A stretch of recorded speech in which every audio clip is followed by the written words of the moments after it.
It's a beautiful day in the neighborhood, a beautiful day in the neighborhood. Would you be mine? Could you be mine? Would you be my neighbor? Good to see everybody. Well, for you to see me, of course I'm running late. Of course, another homegoing. Guy by the name of Sandy Bellamy. Sandy was known a lot around, especially the church community, and he's gone on to be with the Lord, actually a member of the House of Mercy. And but we did his services here as his pastor could not be here today, but so farewell to Sandy. Our condolences to all the people who we have lost this week. It has been a long week. I am so glad it's Friday. To say the least. To say the least. I am going to have fish fry today, and my only fried food besides stir fry in a week and a half. I want you to know, Buffalo, I could button my suit this morning, and it wasn't a newer suit. I ordered 5 suits so that I could button my suit. And he looked good in his suit today. It looked real like, yeah. I mean, I was doing this. You notice when I got to the wind up, I took that button off. No, you had to. Because that button would have went pow and went right across the church when I get all wound up. You know what I mean? Because I got that, what they call COVID belly. Mm-hmm. I got the, but I'm going to tell you this. So everybody, this is, and I'm not doing a diet, and I'm not doing a lifestyle change. I'm just trying to eat a little better. So I have not had any carbs, very little, I should say. The carbs that I had were high in fiber. And it was, so instead of eating bread, I bought the, whatever, the flat bread, and then I cut it in half. Mm-hmm. Once I had that, just to have some fiber going. Mm-hmm. And I have been making stir fry, and use very little oil. I bought me a wok, bought a wok. Oh. I had a hamburger the other day, and I put the hamburger on lettuce. And I put it on, which I thought was the worst thing, but it was not bad. I love it. And now I don't crave bread as much. I used to need bread with everything. Mm-hmm. Bread is the devil. Carbs are the devil. Not the devil. They're the devil. Listen, there's this a restaurant by me. They actually call it the Keto Burger, and it's because it's hamburger, like onions, lettuce. Yeah. But served between, it's so good. Oh, well, that's what I made the other day. I didn't even know I was making a keto burger. I got so many lettuces in the house. I got a lot of lettuce in the house. I put the hamburger, I broiled it. Right? Come on. Or maybe baked it, but whatever. Or maybe air fried. I don't know. My machine does it all. I just click it and it does whatever, right? You really don't know the difference. So you got to get some Montreal steak seasoning. Yeah. Oh, I put that Montreal on it, and then I put a bed of lettuce, onions, and I don't even do. I've been doing onions since I've been eating carbs, right? Mm-hmm. Onions, little tomato, because somebody told me tomato have carbs, but it comes from the ground. It comes from the ground. It's like cannabis. That's what everybody keep telling me. Come from the ground. So I put that, and then I only put a teaspoon, because I've been watching the calories, of barbecue sauce. And I'm not kidding. That was, I don't like that frozen hamburger that young people, I buy the real ground beef. Man. If you want to still have the sauce and cut calories, Tops and probably Wegmans has it too. You have sugar-free barbecue sauce. No, it's actually really good. Is it? It actually is really good. I think whenever they say sugar-free, right away in your mind, you go, this is going to be gross. But remember, I had I've been bringing a salad to work. I bought a lunchbox. Remember, didn't I? Today? I didn't bring up, because I'm going to have fish today from a black-owned restaurant. But they got to have it with the cornmeal, because you said don't have it with the flour. So I got to have it with the cornmeal. And I've been working out every day. Stop it. I've been in my basement. This is what I learned about me. I can't work out for 45 minutes straight. I can't. So I've been splitting it up. And I got a little chart downstairs. Mm-hmm. And so I have all my little apparatuses downstairs. And then I just try to do more than what I did the day before. Absolutely. I got up this morning because I had to clean up the house. Whoa. No, I got up this morning. America, he said this morning. Everybody knows I'm not a morning person. Woo! But Monique is flying back in the day. I had to clean up the house. Dude, I went to bed last night like, okay, you gotta wash this. Only thing I didn't do is the dishes yet. But I only have like 3 dishes because I hate coming back in from out of town. Everything got to be right. Like she puts the towel on the bed and my washcloth, and I do the same thing. So that when she gets back, I know you've been traveling. Here, it's all set. Wow. So I got up this morning. I cleaned up, except the dishes, and then I went down in the gym again this morning. This morning. This morning. So I've already done my, the workout on the treadmill. I've already done my lifting. So is that because you knew you were going to have fish? So when I do treat myself, I do work. I try to work out again. But here's the problem. And then I've got 2 guests here. I have a guest that's running for mayor, and I got a guest that's running for sheriff. Yeah. So I'm going to get to guests in a second. This is the bad thing. I have the scale in my office at home. So let me tell you what I do. I weigh myself in the morning. Then after I eat something, I weigh myself. And then when I get home, and then after I work out, I weigh myself. And that's nope. So I am happy. What was I at the last time I told you? Almost 200 pounds, I told you. Oh, here we go with this. So how much did I weigh the last time? Here we go with this almost 200 pounds. How much was America, he's closer to the 150 than the 200. No, how much was I weighing? What did you You remember everything. 170? No, more than that. No, last time you told me you was like 175. Okay, thank you. 175, 176. I am now 171.3. Hey, listen. And that just depends what time of the day it is. It is. but so what you have to do is find whatever time you are going to weigh yourself and weigh yourself at that same time. Well, like 5 times a day. Yeah, and I'm not going to do that anymore because they said we can open that door too for some circulation. Who is that? Oh. Yeah, that's slow creep. Yeah, you can't just creep in here like that, man. Mark, let's get that door up and get some circulation. Today, first of all, my heart goes out, and maybe I'll ask the candidate for sheriff in a little while. My heart goes out to the family of this young lady, Buffalo State student. I want to say her name is Sanaya.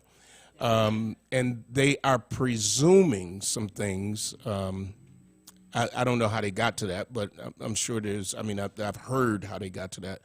But so let me say this, because the family has made it public of some of her struggles that she was going through. Mm-hmm. Folks, listen to me.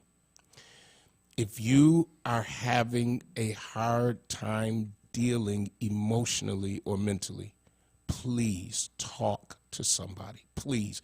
Like, this is the most serious part of this show. I've seen so many tragedies, and at the end of the day, and Mark and I have been very honest about this.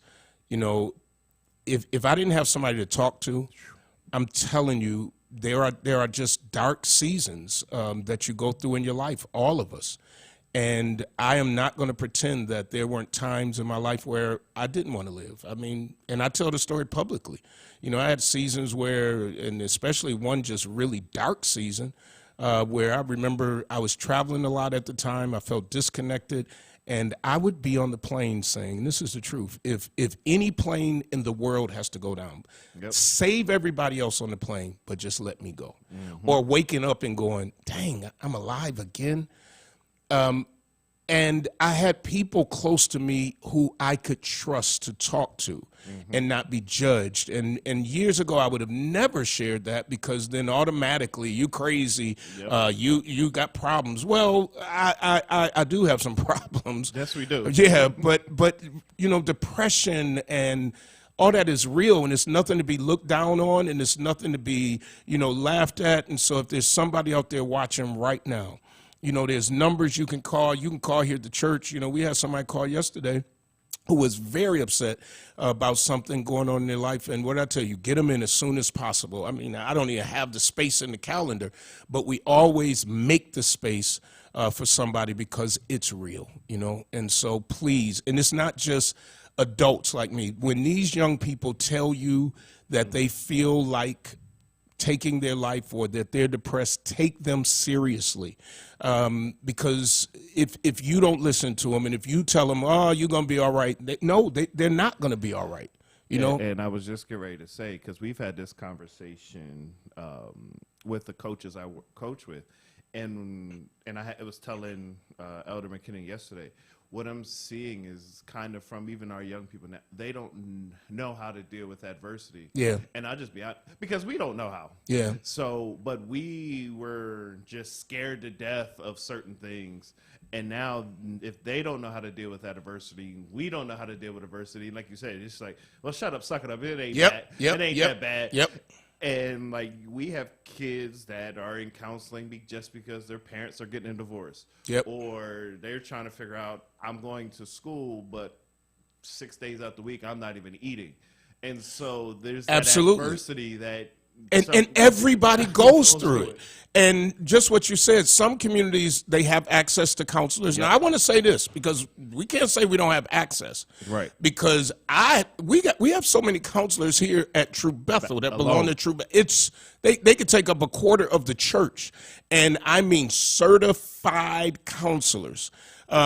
We just have to get rid of the stigma because during the pandemic, one of our ministries that was created was this mental health ministry. And very few people took advantage of it.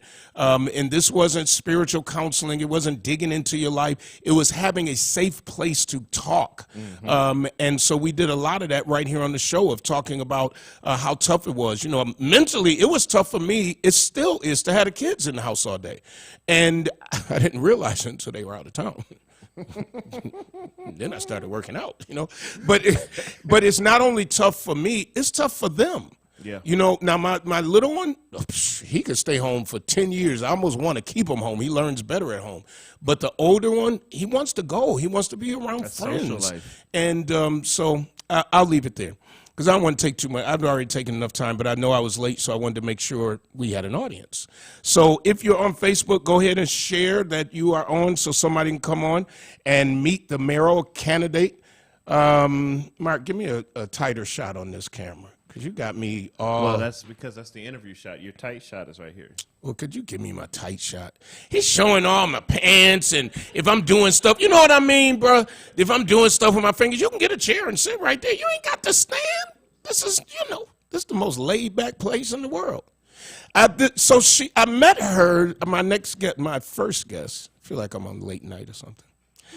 By the way, because it is, I have to always do this so that everybody knows, because I could get in trouble by the FCC if I don't make it very plain that we don't invite candidates on. Candidates contact us who want to be on, and everybody who is running for any office is always welcome to come on. Some people don't come on because they've never heard us, so that ain't my problem.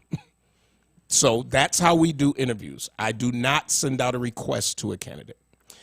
Candidates call us, say they want to come on. So this, my first guest, I met her in the Fruit Belt, and she was very passionate about the things she wanted to get done.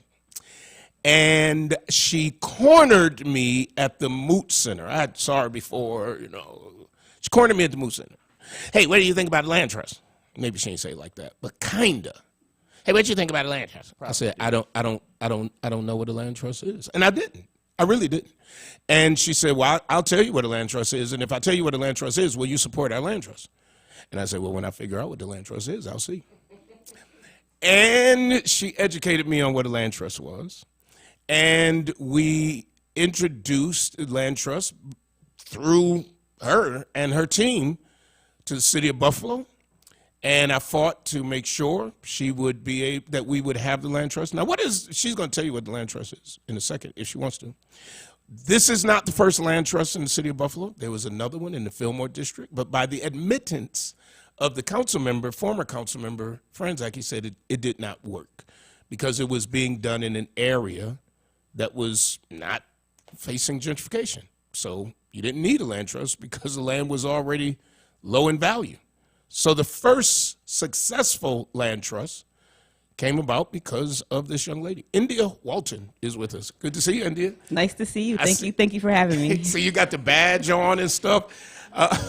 It's official. So before we get to the mayor stuff, tell the folks just in plain talk what the land trust was or is. Yeah, the Land Trust is a community-based organization that really empowers residents to be able to determine what types of development they want to see for themselves. And homes that are Land Trust homes are permanently affordable. So the subsidy that we add into homes to initially write down the purchase price to make them affordable remains locked in the home and does not belong with the homeowner. So you subsidize a house. Maybe you write the purchase price down from $150,000 to $100,000. In 5 years, that person has now moved up through the socioeconomic ladder because they have safe, affordable, stable housing, and they decide to move on. Well, they agree that they won't walk off with that 50 grand that they got as a subsidy. They get their down payment plus whatever equity is in the home, but we keep the subsidy in the home to keep it affordable for the next family. So, and I'm not going to take time with this because you're here for a different reason. But so I buy a home in the land trust, and the land trust is in the Fruit Belt area right now, which we are seeing much more gentrification. I live on Northampton. I'm seeing gentrification even on Eaton Street. I'll talk about that another day. And which gentrification is not a bad thing. It is the effects of gentrification that can be negative, because gentrification is bringing up a neighborhood to a middle class standard or above. But when it moves people out and people cannot afford to be in their neighborhoods, that's what are the negative effects. So I buy a house for $150,000 house. I get it for $100 because you all have added a subsidy. So I can't go out and just sell that house once the value goes up to $300,000 and walk. That's what keeps it affordable. Right. Forever. Forever. Can I sell it to somebody who is at a certain income? You may, but the Land Trust reserves the right of first refusal. So the land trust can buy the house back from me. Yes. And then keep it affordable for somebody else. Yes. All right. And that's happening now. You got one or two houses. Two homes. Two homes. Now that was your former job, by the way. That was my former job. All right. So I'm going to give you as much time to talk about what you're doing right now and what you want to be your future job. Well, right now, my full-time job is running to be elected the first woman to serve as mayor of the city of Buffalo. Wow, the first woman, the mayor. But just why? Because I love Buffalo. This is an act of radical love. And when I tell you this is not easy, it's not difficult, and I could be doing a million other things, I'm doing this because I love Buffalo. I believe in this place. I believe in the people, and I want to see everybody prosper and thrive. And I know that I have the experience, the knowledge, the expertise, the ability to coalition build and work across sectors with many different people. There have been so many folks who we didn't necessarily agree on everything. Oh, no. But we were able to get work done, and that's the type of leadership that I want to bring into the city of Buffalo so that our neighborhoods look and feel the way we want them to, the way we know that they can, and so that we are not losing our children, burying our children, giving them something to live for. Either we losing them to the streets, we losing them to prison, or we losing talent because they moving out of town because there's no opportunity here. So, in a nutshell. So you talk about your experience. What do you feel your experience, what you bring to this job? Well, I'm a registered nurse. My life has been dedicated to caring for people and to serving folks. And as a school nurse, a lot of kids were coming and they weren't necessarily sick. They were suffering from poverty. They were hungry. They had insecure housing situations, experiencing domestic violence, community violence, and I wanted to do something that had a broader impact, right? So I was an organizer. I worked on criminal justice, police transparency, and accountability for many years before taking over as the executive director of the Land Trust. So all of those things, right? As a nurse, I'm a planner, an implementer, a problem solver. As an organizer, I worked very closely with community organizations and coalitions on policy change and introduce legislation. I helped work on the statewide campaign to legalize adult use cannabis that we just won. Yeah, no. Yay. And as executive director of the Fruit Belt Community Land Trust, that was a brand new organization that I co-founded it was a dream, a vision that I stewarded to fruition and had a major impact. So, I know that with more cooperation from the executive branch of our city government, we can do so much good for so many people. And I just want to take that spirit of bold and visionary leadership and amplify it and make it available to all people in Buffalo. And you said something about, we didn't always agree. And to me, that's good government. Like, I don't think that people have to always agree. I think that we learn from each other. Mm-hmm. And when there is a mutual respect for one another, I hope that I brought something into your life. I know you brought some things into my life, things that I didn't know. But you're right, that we got things done. A registered nurse, average salary right now is, what would you say? What could you be making right now? When I left nursing, I was making probably about 70, 75 grand. I have a question. And then you went to the land trust, and I'm not putting your business out there, but you weren't making $70,000 a year. Nah. Okay. For a long time, I was a volunteer executive director. Yeah. Interim, I was getting a stipend. A stipend. Yeah. And now you are a full-time campaign mode. And about how much you make there? What's unemployment? You have sons, because you have volunteered your sons to help me in the past. You say, if you need somebody to cut that grass, call my sons, right? So you have 2 sons, is that right? I have 4. My my oldest is 24. I have twins that are 19, and then my baby's 11. So 11 and 19-year-olds still have to depend on mother, more Very than much. likely. And you have paused your nursing career to be involved in community service and now running for mayor. What would you say is the most important issue that you would take up day one if you were elected mayor? Transparency. I get asked a lot, like, what's the first thing I'm going to do? And I struggle with the question because there's so much to be done. I'm like, what's the first thing? I figured it out yesterday. The first thing I'm going to do is I'm going to go on a listening tour. I'm going to go around to neighborhoods and community centers and just invite people to come and share what their experiences have been, what they need out of our city government. I think that for so long we've experienced just the inaccessibility, right? And I think that the Common Council gets a lot of that flack and blowback because people want answers and they think that you have the answers to everything and you don't. I appreciate you saying that. Because people do think the county problems are the city problems, and a lot of people just don't know. And I don't blame them. I try to educate them. They just don't know which branch of government does what. Right. They call the council member for the tree, and really, council members actually their job has nothing to do with the tree. That's administration. We come up with the regulations for the trees and that kind of stuff. So it's about transparency for you. I really just want to pull back the covers, open it up, and have a transparent and participatory process. I'm interested and looking forward to co-governance and really getting people back engaged in the civic process. What is the thing you will not do if you're elected mayor? Hide. Okay. You didn't give me much on that. That was one. No, that was one word. No, that's fine. No. I think the other thing is change, right? Like, not change as a person. I want to be mayor because I want to bring change to the city of Buffalo, but I'm going to always stay the same India that you can call for help, whatever it is. I don't have all the answers, but I hope you work through it and find out who can help us, right? And I just want to bring some care and compassion to city leadership. Talk to me about police reform. You've been very involved. You went to Rochester. You went to other places. There are pictures all over the internet of you with a bullhorn and hollering and screaming, which a lot of people, I don't think they know me. So I think some people thought, oh, he's going to be against this, and I was all in. I went to one protest, and some of the reasons I didn't go to some because I didn't know who was in charge. I didn't know what the agenda was, and I wasn't invited. The ones that I was, and I knew who was in charge, and I knew what the agenda was. I went to several that people didn't even know I was there.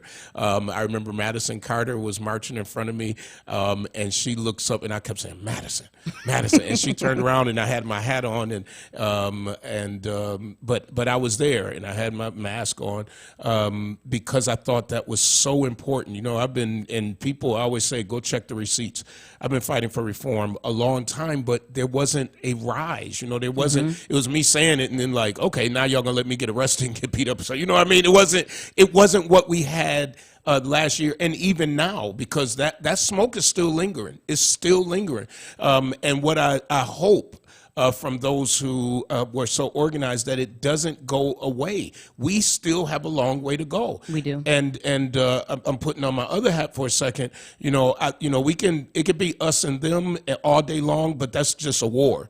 And until we get to the place where it's not just us and them, but it's us and us, because there are police officers who live in our neighborhoods who look like us. There are police officers who don't look like us, who do a very good job, and who want the assistance of saying, turn around the culture because I got to fit in and I don't want to fit in. And I've heard that over and over. What would you do in police reform that we haven't done yet? The first thing is to accept the recommendations of the Police Advisory Board. Okay. And establish independent civilian oversight. The second thing is strengthen the residency requirements. Policing is different. When you are a member I agree. of the community. You have to know your people. I've seen you go off on people, and I'm not on social media anymore because it's toxic. I shouldn't say not on. I don't get on and look for things. I put stuff up in my mouth. But you have really let some people have it who don't live in the city of Buffalo and our police officers. Well, I mean, what you're not going to do is you're not going to disparage people who do live in Buffalo, right? Our job as citizens and servants of this community is to make it as best as we possibly can. So if you don't want to live in the city, first of all, I don't understand how you are on the city payroll and you are getting paid from city tax dollars. Totally agree. And then you go take it out to the suburbs. You pay property taxes there. Totally agree. And then you complain about our schools. Totally agree. We don't have the tax base. Yep. I totally 100%, and you know the contract is being negotiated now, and I hear it might be going to arbitration, and that's not official word. That's just ear to the street stuff. At the end of the day, I totally agree with residency. And I believe, and I don't want to speak out of school, did the union say they were willing, they're kind of budging? Yeah, they did say they were including their own idea of residency in the negotiation. Yeah, they should be. I mean, because City of Buffalo kids can't go out to Lancaster and Williamsville and be police officers. They want residents, and we want residents too. This civilian review, I don't know how we haven't had it, this long. And to be honest, I'm not going to act like I was championing it in the past. I think that when you hear, because last year this time, and they waited until the budget, and I always tell people, and you just said something, don't just wait until the Common Council gets the budget. It starts at the administration, and so now we get it, and you want us to make all these changes, and the council, it's the mayor proposes, the council disposes. I can't add to the budget. So you hear this silence, and then the minute it hits our desk, it's like, the Common Council needs to do this, Common Council needs to do that. And it's like, wait, I didn't hear anybody saying that before it got to us, so that the administration would have a clue of what it was that people were saying. So let me not take up your time talking, but let me say this. I wasn't aware when people called, and we were getting ready to go to vote about 3 days before, and then we're getting all these letters saying, we want you to put money in mental health. And it was like, what? Wait. I don't know what you're talking about. We don't do mental health. I didn't understand the issue. And then once I learned the issue, and of course the entire council voted, and now we have the mental health teams, and we want to see that expanded, and the LEAD program is important. So you believe Civilian Review Board is the way to go? Yes. Residency is the way to go? Yes. What else? Removing police from mental health calls. Totally? As the situation allows, right? Okay, thank we you don't for want to saying put that. people in unsafe situations. Absolutely. Yep. But there are mental health professionals who are trained to deal with these types of situations. But do you know that now there's a battle in the mental health community now, the professionals, because there are professionals out there who've said to me to my face, I am not going to a call alone. I don't need them right up in person's face, but I need to know I have quick access. And I have members here who have said it. Then I had a Zoom call with some professionals. Oh, no, we don't want the police. So for me, I don't have a crystal ball that every time someone goes out that I can say it's a safe situation. And my fear is that when one person gets hurt, then it's going to be like you didn't protect that person. I like what you said. You said something like as needed or whatever it was, right? Go ahead. Right.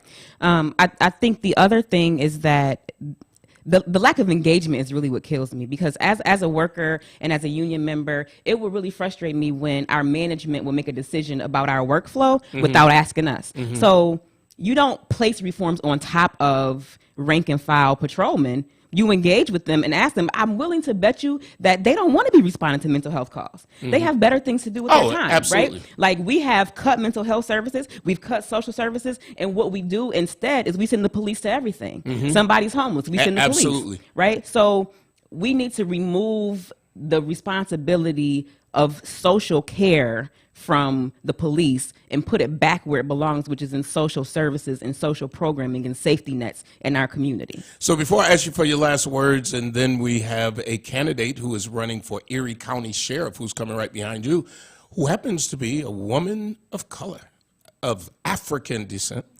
Oh boy, I shouldn't have started talking. You know, that happens to me. So we're talking about the mental health.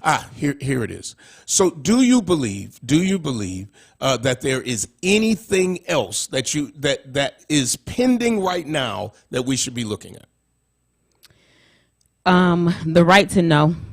And I also, it has already been drafted. It would have been filed for this meeting. However, we did ask the attorney, because we're listening to the community, and some from the community wanted to look at the draft, so we sent them the draft, and then it will be filed in 2 weeks, Good. Just like we got Carriel's Law done. Great, yes. I can keep going, and we're working on Breonna's stuff, and we're working on, and I ain't playing. The other thing is, I want us to be proactive about the way cannabis is going to roll out locally. This can be a game changer for our community. There's going to be a lot of money to be made, and I get it. There's large companies coming in talking about jobs. We need ownership. This is our industry. We have suffered at the hands of unfair and systemic racism and oppression and all kinds of issues. Let me ask you this, since you brought up cannabis, and then I got to get to the person who would be, arresting people if they do cannabis wrong.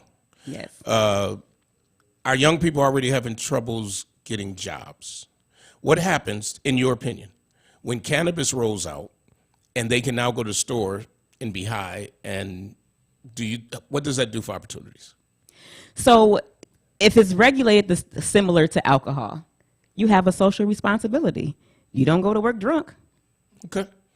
And you shouldn't go to work high. Shouldn't go to work high. It's simple as that, right? You work in hazardous, and you work in a hazardous job. You work in a forklift. You can't do it. Don't be over there smoking tweed. It's not eating the gummy bears. Just because it's legal does not mean that it's smart. Don't get in the brownies. Kids, stay out of your mama's brownie mix. India Walton, final words. Vote for me. We have a real shot, folks. We have a real chance to make real change. And primary, June 22nd. Early voting, June 12th. Get out there to the polls. If you're not registered to vote, go register to vote. We were out in the streets begging for change. There is no better time than now. Strike while the iron is hot. This dude is vulnerable, and I am going to win with your help. Visit the website, www.indiawalton.com, and let's do this together. All right, that was India Walton, and I was going to say something, but then she said something else, so I can't say it. But I will say I appreciate spending time talking about the issues, and you didn't spend all your time talking about anybody else but you. And that's what people want to hear. They want to hear about the candidate.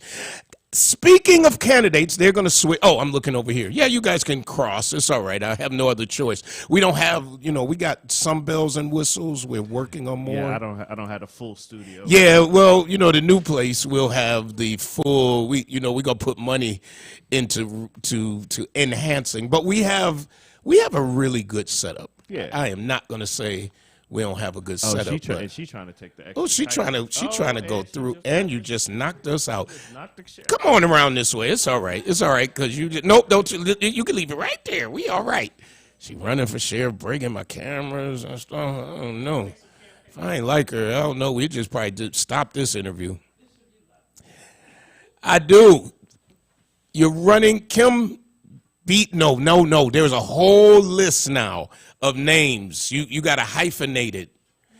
Oh, you just put Kim Beatty. Now, give me her mic. Go on, Mark. In the paper, it says Kim Beatty dash. It says Kimberly Miller Beatty. Kimberly Miller Beatty. Yes, but I did go down to the Board of Elections and change my name to keep it simple for everyone. Oh, somebody must. When you're running, people can't be remembering all those names. Yes, name recognition is important. Kimberly Beatty. Kimberly Beatty. Welcome to the show. Thank you for having me. You are a candidate for Erie County Sheriff, and again, I must say, we do not invite anyone. People invite themselves, and we say yes. And we say yes to everybody. I don't care whether you're a Republican. I don't care whether you're Democrat. Our show is open to everybody. Yes. Your folks reached out, said you wanted to come on, and you are here. Yes. You are a candidate for why sheriff? And why sheriff? Why not? Oh, good answer. Oh, come on with it. I have an extensive career in law enforcement, well decorated and everything else. I've been around for a long time. I've served as the Deputy Police Commissioner of Operations, the second largest police department in the city of Buffalo. So that's what I've done. I'm at Canisius College as a Director of Public Safety, and I'm ready to serve as the Erie County Sheriff. So I'm going to ask the same question I just asked India Walton. You got retirement from the Buffalo Police Department. Yes, I do. You get a little good chunk of change. You get more than I make in a year. You get a good chunk of change from Canisius. And I mean, it's such a stressful job with all of the criminal activity on the Canisius campus and all of the drug dealing. And that's not happening at Canisius. It's not happening, is it? No. Why would you stick your hat in the ring for a job that will pay you less than what you make on retirement and what you do now? Well, let's be clear. I'm not giving up my retirement from New York. I want to be clear about that. But I believe that we need to change the culture at the Erie County Sheriff's Department. The people in our community need a voice. I represent the people in Western New York. I'm a woman. I'm African American. And the biggest part, I'm a police officer that has had an extensive career in law enforcement. I can't say that enough. I have experience. But the reason why I decided to run for sheriff, because I feel we have an obligation to serve, and we should serve as long as we can do the stroke of a pen. So I'm with that value, men and women for, and with others. So let's deal with the real stuff. And Okay. there was an article in the paper that talked about one incident that was not your arrest. One incident in how many years of service? I've been in law enforcement for 34 years. At the time, it was 1989. Mm-hmm. So let's be clear on that. And you had been on the force for how long by that time? 3 years. 3 years. You basically a rookie, right? Yes. But this was not your arrest, correct? Well, at the time, we had 2 officer cars. Okay. The person that I was riding with decided to effect an arrest, okay. and I assisted. Okay. And that was your grand error, if in somebody's eyes. My red mark. That was your red mark. Yes. 3 years in a 30-something year career, Yes. you had one. Well, I'm sure you had to have more incidents or complaints. I don't know if anybody who works any job. I got people in my back office that get more complaints than that in a week. I called and they wasn't nice to me. The usher ain't give me no seat. 30 years. How many Not just complaints, but complaints that were found that you were in error. I had 10 complaints in my personnel file, and actually the one in the Buffalo News had been expunged. It was not. So there wasn't even in the jacket anymore. No, it wasn't. Okay. But actually, I had one a reprimand Okay. for being involved in a car accident, and I had to tell the truth. Okay. I backed out of a driveway and I bumped into someone's Hold on. This is. I'm just being honest. Your reprimand wasn't that you. One reprimand in 34 years. It wasn't that you had your knee on somebody's neck. Absolutely not. It wasn't that you arrested somebody who shouldn't have been arrested. No. It wasn't an abuse claim. It was I backed the car. In a storm. I'd have probably been fired then, because come on. Well, I tore up my new. I bought a new car, and Councilmember Wyatt and I were out, and I went to go charge it. First of all, I let it get down to 0, and I went to charge it, and I was nervous, and bam! I ran right into the charger, and I bet you ain't have a backup camera, did you? no, I didn't. I had a whole. I had a big old. You ought to be ashamed. And look, Rashid said, "Hold it." That was it for you. Yes. In 30-something years now, and by the way, we cannot endorse on this show, and we do not because we are a sponsored show. But I will say this in the form of when you're a deputy police commissioner, we have another wonderful African American woman who is there. We absolutely do. That you, I worked with you firsthand, so I've never seen you be aggressive. I'm sure you had to be aggressive because the nature of the job, and some people you got to be a little aggressive with. I had to be aggressive in tops the other day. You have to be assertive. I did. People don't like the word aggressive. Well, Be I'm going to assertive. say it. I was aggressive in tops, and the police showed up. What? Yes. I'm not. I'll tell y'all the story later. Because all I did is go to buy some buttermilk. I went to buy buttermilk. And I know sometimes, if I don't have on that hat, people stop me, and somebody stopped and asked if they sing it. If they showed up to church Sunday, could they sing? And I said they were processed to sing. And so when I walked away and I gave them the process, they start hollering in tops like, he don't want me to sing at his church. He don't want me to sing. He don't think I can sing. So I went on and got my buttermilk, and then I got in line. And when I got in line, he was standing at the end of the register singing. And as I was going out the door, he started hollering again. So I turned around and I said, and then the police came out of the little room. So I was aggressive. You say assertive. Assertive. We have to get our point across. The biggest thing you would do if elected sheriff would be what? I would change the culture of the Erie County Sheriff's Office. I would increase diversity throughout the department. How do you change the culture? In an institution that for centuries has a different mentality. It's paramilitary, and it's how do you change that? Well, we have to stick to the paramilitary, of course, give orders and all of that. But at the end of the day, leadership comes from the top. You have to lead by example. So that's what I would do, change the culture, do reform at the Erie County Holding Center, because people are dying, and we've had 16 years lacking leadership.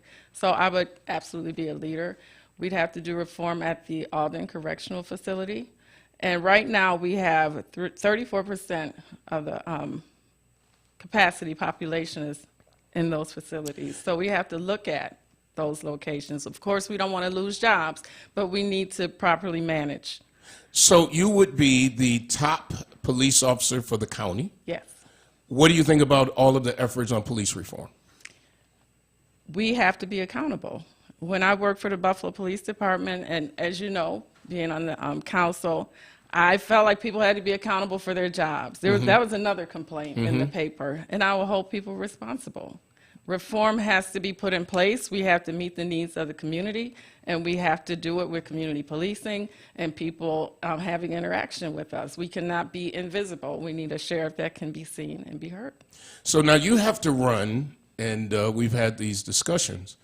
You don't just run in the city of Buffalo. No, You've it's got to countywide. run out in areas where when you see a black woman, well, black man is definitely a threat, but black woman with a gun is definitely is a threat too. And for people, you have to get the votes of areas where people are totally against police reform. How do you maneuver that? How do I get the support of people who are totally against reform? Yeah. Well, we have to talk about it and have a conversation and explain why it's necessary. Have you been out to, I'm not going to almost name some places, but I won't name them. Okay, I'm going. You're going. Yes. You're going. And when they ask you about Black Lives Matter, and I don't know what your position is on that, but when they ask you about police reform, what's your response? Black lives do matter. And my response for police reform, it has to be done. People are dying. And even if you look at national incidents, I'll talk about one incident after George Floyd, Rayshard Brooks. Police officers can use discretion. And I don't believe that incident should have happened in Atlanta. If you were the boss with the George Floyd or were unseen on the scene, what would you have done?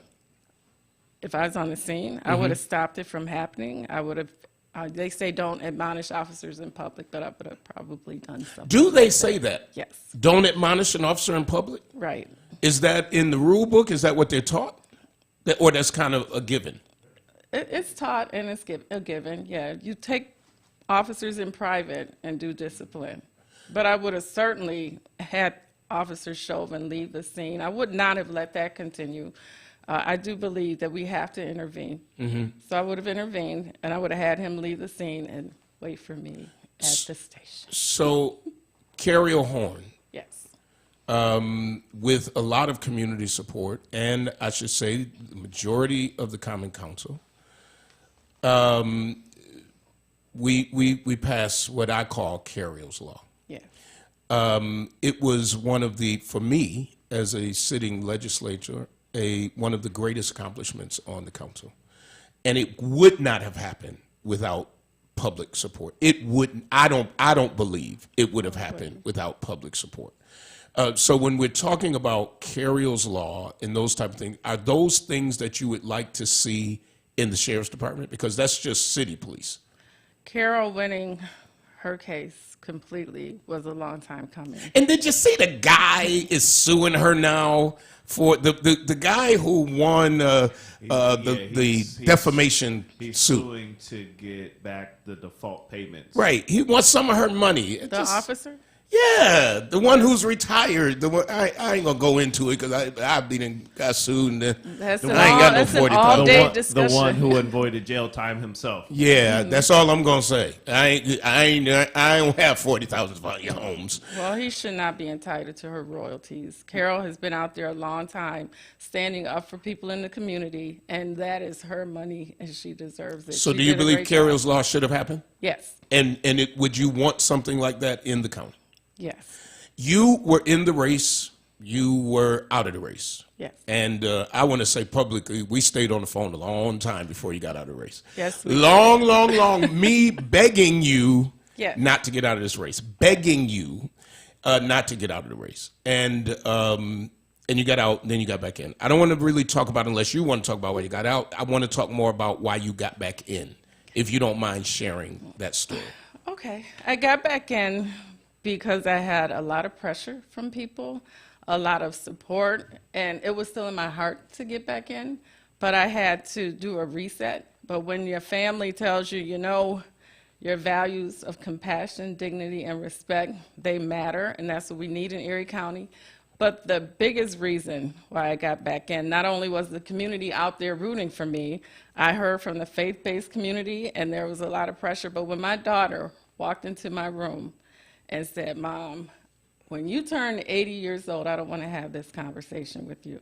And I said, "What are you talking about, Caleb? What now?" So she said to me, "I don't want you to live with regrets. People love you. You've done a lot for the community, and everything that you've stood for in your life since I've known you, Mom. I don't want to hear you say you coulda, woulda, shoulda ran for sheriff." So I thought about the conversation that I had with her, and I decided to get back in. You're married to a former police officer, Yes, and he's retired now. yes. Where is he at on this race? He's very supportive. He's always been supportive of everything that I've wanted to do. Even when I decided in the Buffalo Police Department to move up the ranks, I always talked to him about it because it would impact what was happening in our home with our family and everything. So he supports me. He wants me to win, and we're going to win. Well, I know he's supportive, and I hope you don't mind me saying this, because the night that I was begging you to stay in, I decided I know what I'll do. I'll ask her husband. So I was like, listen, you married. Have your husband call me. Let's get on the phone. Please, please. You sure did. I was like, right? What? Then I said, call me in the morning. Call me in the morning. Call me in the morning. So, it is obvious that I believe that this county was ready, or is, I'm not going to say was, ready for change. I think that there is a move for change all over the country. And I think that we've seen that all last year when people said police reform. It's not just the local police. You know, sometimes people only concentrate on your local police. But when you look at the video of the sheriff officer at the football game and bludgeoning that kid, I mean, this guy wasn't running after him with a knife or running after him. How do you change that kind of behavior? Because it's ingrained. It is ingrained. There are some people with guns that should not have guns and badges, but they have unions. Is there a union for the sheriffs? Yes, there is. But are they cooperative? I have to get in and talk to them. Okay. But at the end of the day, people, they need direction. Yep. They need discipline. And you have to get in there and put some discipline on these folks. Yeah. So they need someone that's not afraid. See, and I am pro-union, by the way. And so I've said over and over that some of the reforms that we really need will not happen without having some cooperation from unions, because you got contracts, right? Right. And so I think that, and I'm going to say this, and maybe I shouldn't, I have probably talked more to this present union than I have for the police and others. And quite honestly, it has been them reaching out at times to say, okay, we know you all are going to do this. You know, we just want to know. We just want to have, and even if they oppose it, some of the former unions were very aggressive when they opposed something. I know even down to certain things that we're doing right now that they wanted to just know, to be involved, even though they might not agree. Mm-hmm. And I think sometimes, well, not sometimes, I always believe it's better to work together. Right. And then you got to make some decisions, because everybody's not going to agree at the end of the day. So give me your last words, what you want people to know about you, your campaign, whatever you want to say. I know when you were speaking to India, you talked about suicide, and you wanted to ask me a question about that. So I do want to say, not only do we need to reach out to people, we need to listen. Mm-hmm. When people are crying out to us, we need to pay attention to the signs and symptoms of suicide. So as far as running for sheriff, my platform is rebuild relationships with the community, restore trust, and reform. So we have to work on that. The time is now. We're at a good place in our community. I would be the first African-American woman in New York State to be elected to sheriff. But at the end of the day, like you said, I don't have to do this. I feel like there's a need to address the problems in our community, and the people in our community need a voice. Kimberly Beatty. Kimberly Beatty. Kimberly Beatty, thank you for being with us. Now listen, any candidate out there, you're welcome to come on. I'm not going to beat you up. I just ask questions. This isn't the platform where we beat you up for running for office. We just ask the questions. Speaking of this being the platform, Hobson's the doctor of dry cleaning. I don't know how those two had anything to do with each other. So I'll just admit it. I tried to slide into it, but I ain't sliding smooth. You know what I mean? Yeah. Hobson's the doctor of dry cleaning, 874 East Delavan. I just got some new suits on sale. Macy's. Hey, they not a sponsor. You can't be dropping all these names. Friends and Family Day. I bought some new suits. I can't take it no more.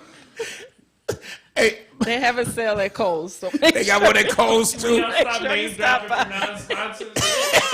JCPenney's. Brian K. Lewis Funeral Home. Thank you, Brian, for serving our community. 347 Peckham, 2528 Bailey, and 1275 Sycamore in your hour of need. Brian K. Lewis. Listen, our clothing pantry is back open on Wednesdays. Clothing Pantry is open on Wednesdays, and so please stop down.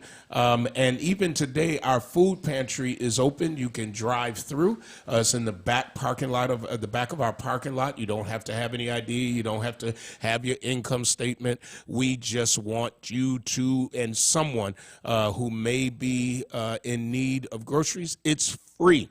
It is free, and it's brought to you by so many of our community partners and also the True Bethel Baptist Church. Listen, I have to get ready to get out of here, but I want you to know how much I appreciate you watching the show and appreciate you being with us. I don't know if anybody called for the bid that I have. No, I didn't post it. I just said it to my audience. So this is what I did in my last minute. I bought too many bids. I ordered 2 bids, 2 full bids. And then I kept one. I didn't realize I ordered 2. And then I kept one past the date of returning. Mm-hmm. Now, it is low to the ground. It's more for a child. It's got LED lights. I want to give it away to somebody in dire need, not somebody who's just going to be like, I want a new bid. Nope. If there's a family out there, you suffered some type of loss of job, you got kids and you need a full bed, it is still in the box. You have to get your own mattress. I'll give it to you. A couple years ago, I was in Home Depot, saw a refrigerator for sale. I bought it and gave it away right then and there by going to social media. Because I'm not on social media, I'll give it to my audience. You can call the church. I know it'll be gone today, 895-8222. Full-size bed, LED lights, still in the box. It's black, but it's low to the ground. All right, got to get ready to go. Until next week, power to the people.